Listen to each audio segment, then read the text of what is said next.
What, production optics?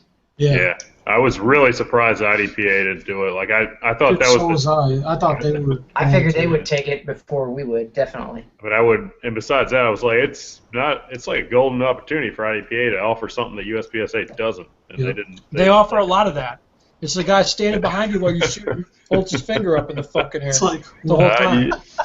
It's awesome. USPSA offers that. You just got to step outside the. You just got to be a retard to get it. They actually get it. All right. Let's light this candle, guys. Welcome to the Practical Pistol Show. My name is Ben Steiger. I'm here to answer your shooting questions. Joining me today, the silent partner labeled as Ben, the Pro Shop logo. That's Tim Myers. He probably will not have anything productive to add to the conversation. What? Matt Hopkins is also here from Kansas City. Hi. Nick Antola and Tim Heron are all here. What's up, guys? Let's get rolling. Today we're discussing Level 2 sectional match scoring issues. This guy teed this up on Enos. I know the guy who teed it up. I think it's an interesting issue, and I'll just get into it. A match ended, a Level 2 match ended on Sunday. Scores are posted. You know, the hour passes. There's no protest or anything.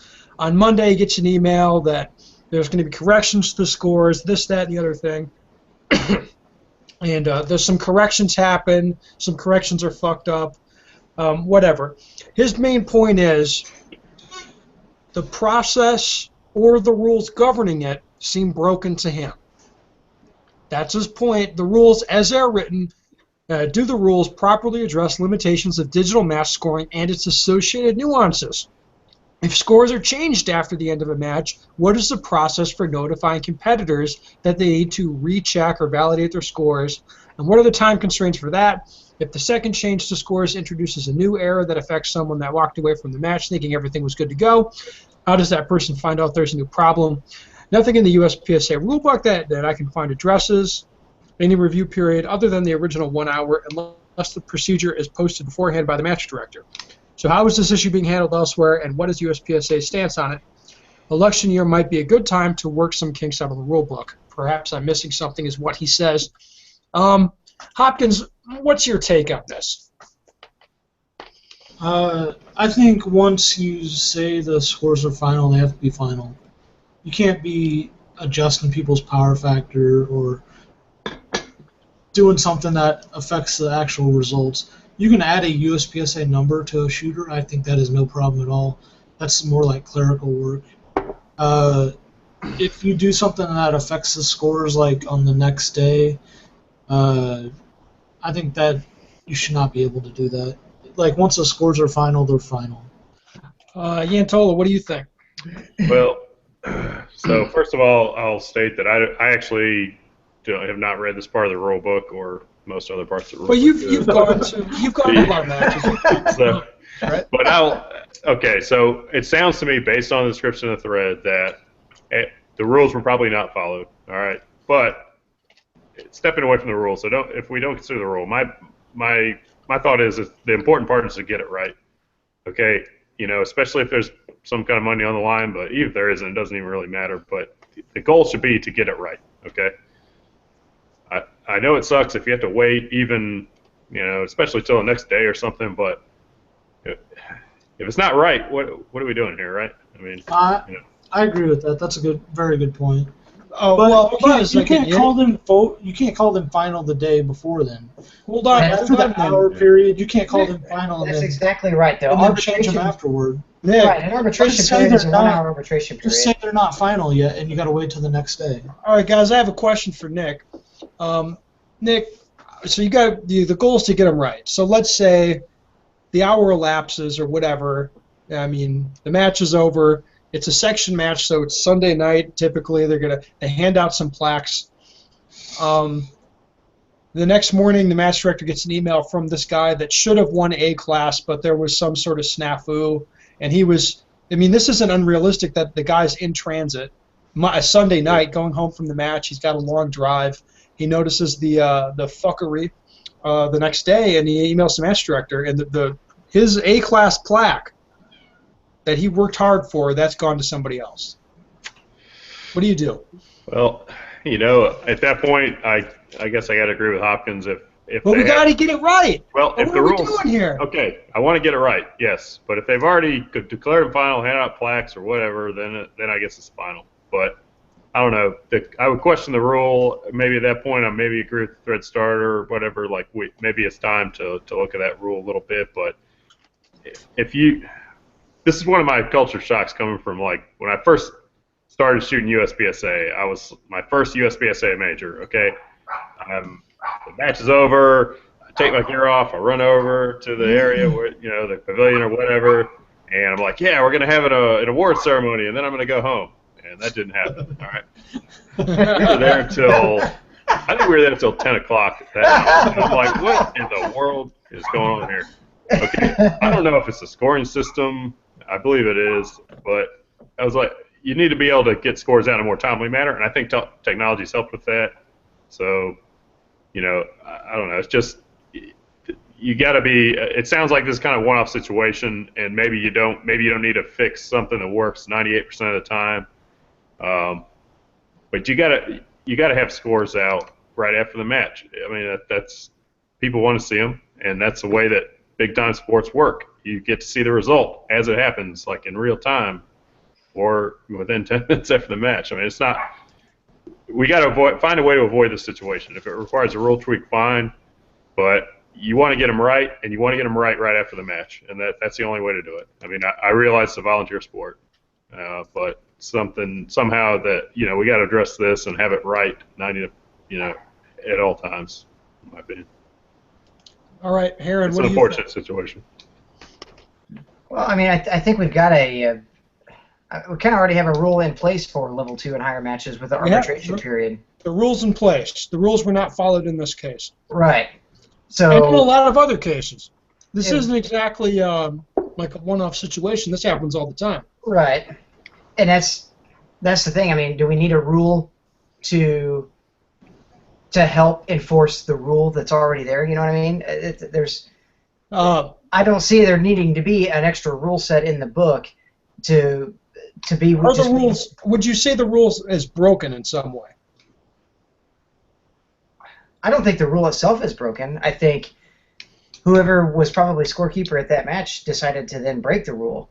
You know, like I said, you got a 1-hour arbitration period. It's up to the whole arbitration period is supposed to be for not only the scorekeeper to try to get everything done and officiated and correct, but it's also up to the competitors to kind of police their own scores, right? No, it's actually the hour is for the competitors to check.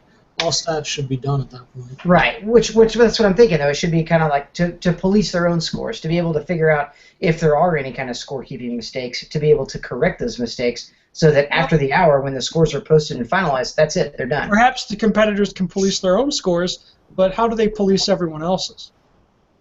Right? There's somebody else could have a fuck up in their score that they didn't catch, Right. and that But ends up affecting other people. Right, but then who's that on? Is that on the score? Does it matter who is it on? Like, your third place B-class wood just went to somebody else, and But is it because I didn't check my scores to be able to... no, it's because some other fuckstick didn't check his. Right.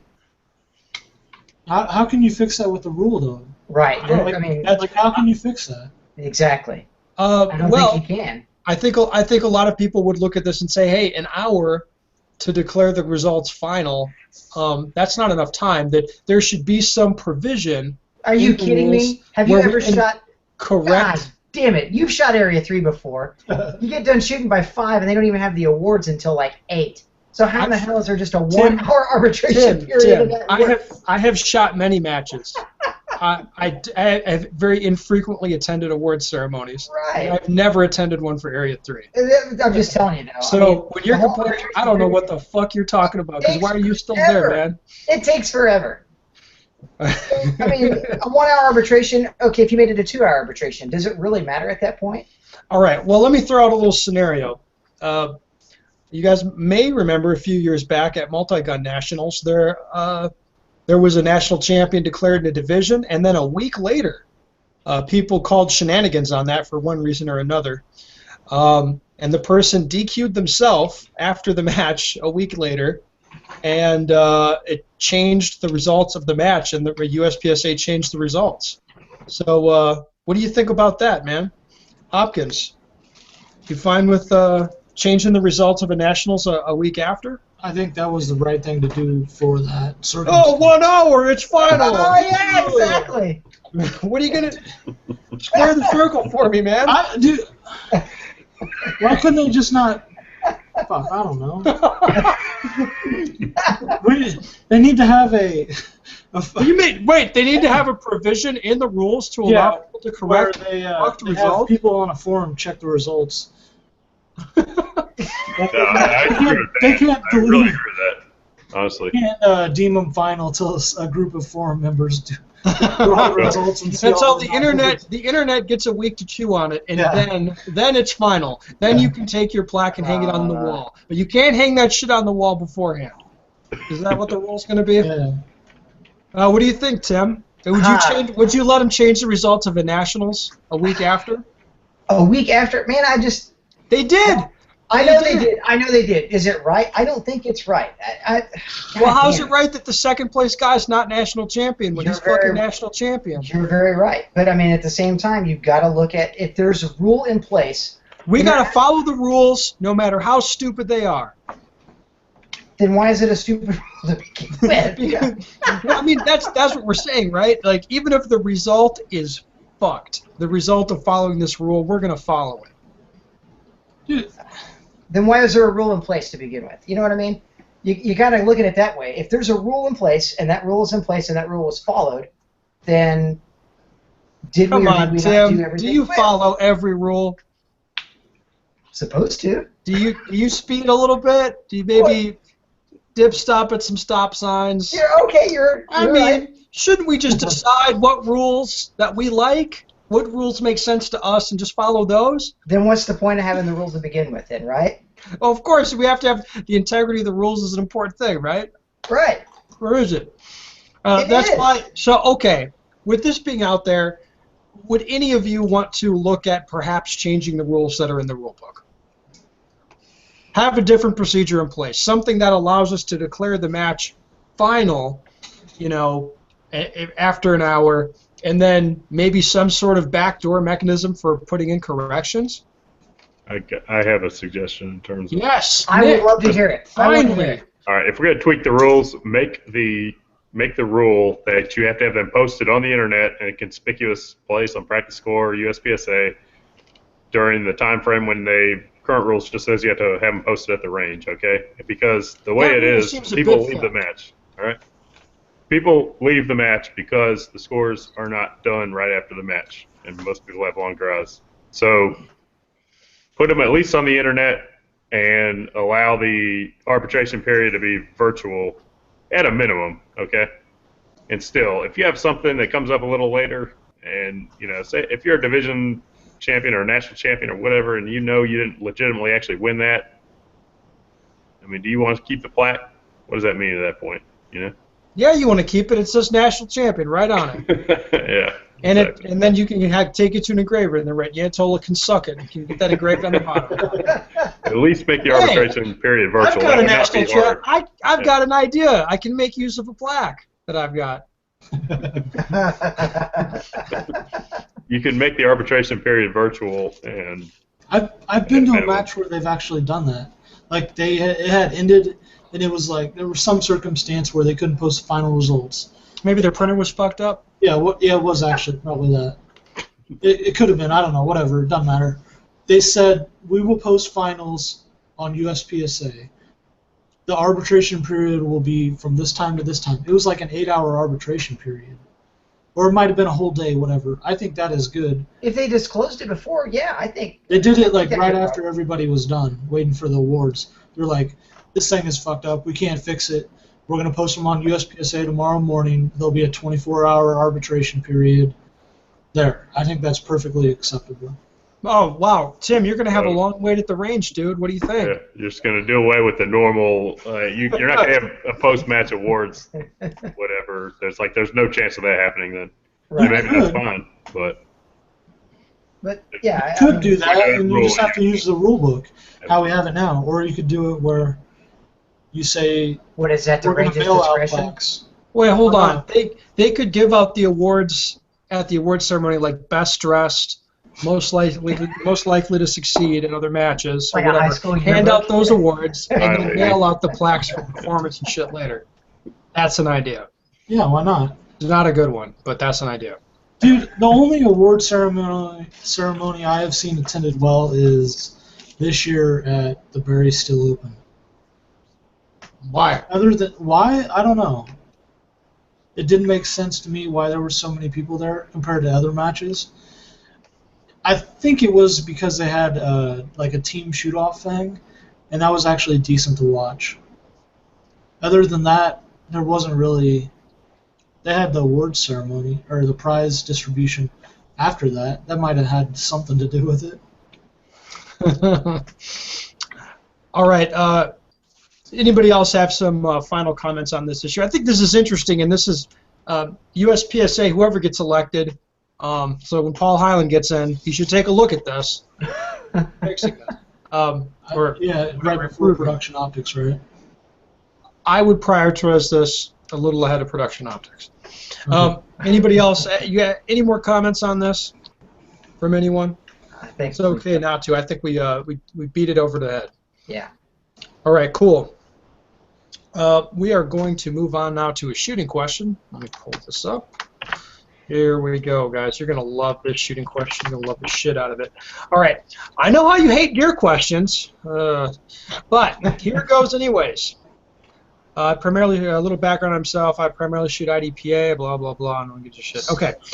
When I do shoot USPSA, I've been using your boss hanger to drop and offset the holster. That's a smart move, sir. Having the holster drop and offset is awkward since it's not what I'm used to, and I really don't practice with it much because I use the same holster with the belt attachment for IDPA. As someone that used to shoot both USPSA and IDPA, do you recommend keeping the holster set up similar, like IDPA legal is basically what he's saying, or should I get a second holster and practice with both of them more equally? What do you think about this, Tim?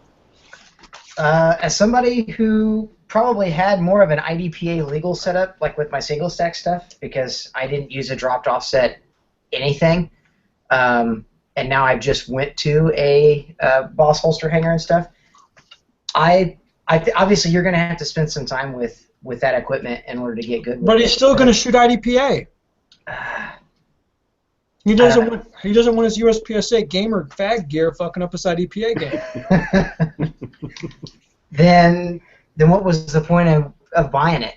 Because it's more better for USPSA. It is, but it's only more better with USPSA if you practice with it, right? That's a true story. Exactly. I mean, honestly, I think it definitely is a change.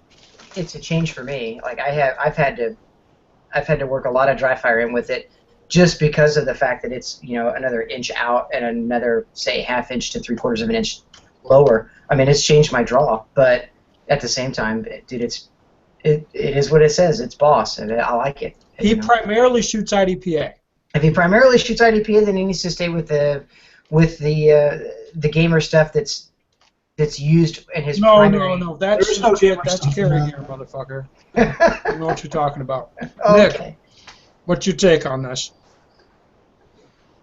Dude, me? Yeah, Antolas. Oh, sorry. The All only right. Nick. So, first of all, I'm probably the only guy in this group that actually does this. So, Does what? switches between IDPA and USPSA gear at least. I Well, thought like you were going to frequently. take that a different direction, but okay. All right then. Yeah, So- I definitely don't do that. What I found is that I don't have a problem switching. Okay, because I've used both, but I don't shoot that much IDPA anymore, obviously. But I think what this guy will find, if he's like me, I think he should start training almost exclusively with the USPSA gear if he's going to shoot that. I would say just switch, train until you're proficient with USPSA gear, and I don't think that he's going to have a big problem going back to IDPA gear. Like when I go, so after I shoot Carolina Cup this year, I'm probably done with IDPA until May next year, and what I found is that it takes me exactly one dry fire session to get that muscle memory back for the IDPA gear, and I don't have a problem. But this guy primarily shoots IDPA. Yeah. It says every other week, a local club 30 minutes away is what he put in parentheses that I didn't read to you. So it's okay that you didn't know that. So is it worth it every other week he has to spend a day, a dry fire sesh, just getting used to his IDPA stuff again? I don't think that he's going to have to do that. If he's switching back and forth that frequently, I don't think it's even going to require a dry fire session. I think when he's gearing up at the safe table, my experience, I think he's going to be fine, and he's not going to have a problem switching back and forth. All right. Yeah. Hopkins, you shot IDPA once. I shot one state match once. Once. Learned my lesson on that shit. Dude, if he's going to shoot IDPA mostly, just shoot your IDPA stuff. That's what makes sense. Exactly. It's like a no-brainer question. Done. Next. I'll say this as well. I started my USPSA career with an IDPA legal holster, and it was fine, but you are going to be giving up about a tenth of a second on the draw. I don't think this dude is a whole tenth of a second. I don't think this dude's match is going to be hanging on the tenth of a second. Exactly. Exactly. Maybe not, but it's probably going to cost him more every time he draws with the USPSA stuff. Over the course of a match, it's over a second. In the course of a match, it's over a second if you hold it to a tenth. Which, if you're proficient with both, it's going to be a tenth, and it's going to cost you I don't know. It all adds up. It's going to cost you a little bit of time. I shot my first season in USPSA with IDPA gear. Like, I just added 2 more Comptac single pouches on the back of the belt. So I was using a leather belt and like a Safariland IDPA holster and then 4 Comptac singles. And that's what I used. And you were using some baller equipment. Dude, it was fucking badass. Dude, this holster is crazy. What's that? Your holster is nuts. My holster? Yeah, your old holster. You bite your tongue, sir. It was. You shot to a GM score, so it can't be argued that equipment really doesn't matter. Just practice with it. Exactly. The equipment didn't hold you back at that point. Well, I think the best thing about switching to USPSA gamer gear is getting the double belt. So when you're going to dry fire, you just go and put all your shit on. That's awesome. The stability of the Boss holster is nice. I'm kind of with Nick on this. I think switching back and forth, if he's practicing with both, I think it'd be okay. But I don't know. I maybe this guy doesn't even need it in his brain. How much more awesome the Boss holster is. Like honestly, than his IDPA gear, because he's going to be using the IDPA gear a lot. Why don't you create a IDPA legal Boss holster? Because I'm pretty sure that IDPA would make a special little thing right in the rule book just for me, saying you can't use this because they already did it with the ghost pouches. It's not a special thing for the ghost pouches. Right. They'd make a special thing just for the Boss hanger. I don't think they would. I would, because you can bet we game the shit out that. It's already. It's just based around the spacing and the offset. That's it. Whatever. It's either legal or not. Tinker's gonna have to work on it. Man, so the recommendation from 2 of you guys is to not use the Boss holster, right? Use what you're going to use most. Tim and Matt don't use it. Say don't use it. Nick, you say use it. It's fine. I say just use switch it. back and forth. Yeah. And I say it's so awesome you don't even want it in your brain because it's going to make you feel inadequate when you're not using it. That's my take on it. Salesmanship at its finest. Is it? Yeah. I still don't use it. Here's another thing that may or may not matter, but when I switch back to IDPA gear now, like my brain says you're supposed to have the gun out this fast, all right? And when I'm slightly deficient with IDPA gear, honestly, I think it almost makes me draw from IDPA gear faster because I'm just conditioned to feel like the gun's supposed to be out this fast. So obviously it's not out quite that fast, but I think I was even faster when I switched back after I got proficient with the drop offset for the first time. I think I was faster with IDPA gear first time I went back to it, honestly. And then you were just shooting IDPA gear alone? I'm sorry? What was that? You're faster with your IDPA gear after you shot the USPSA stuff. I think You so. went back, right? Yeah. I mean, I switch back for a couple matches a year, and I think I'm faster now than I was before I ever started shooting USPSA. Even though the gear is totally different, I think I'm just mentally conditioned now to expect the gun to be out faster. So I think it happens that way. I think that could be your experience level too. Yeah, could be. Whatever. All right, guys. Thank you so much for coming on. If anybody has any shooting questions they want to send to me, head over to benstecker.com. I'd love to hear from you.